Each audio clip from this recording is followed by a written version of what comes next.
All right, everyone. I uploaded some photos to Facebook and Instagram that show how this looks on the front of the sweater when you've got your first section on a holder, your neck on a holder, and you're working the left side. There was a question about how to measure your armholes properly, so I wanted to do a quick video on that.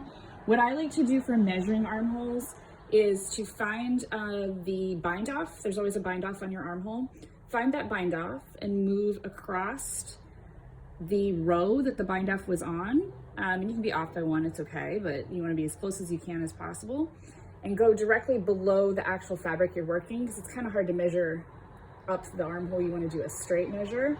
If you put a stitch marker on a stitch directly across from that bind off, you can even do it when you first work the bind off, it gives you a place to measure from, so that you're not down here trying to measure this way, which would give you the wrong length. So to measure, you're going to go from where you put that marker up to where your tape ends, right under the stitch.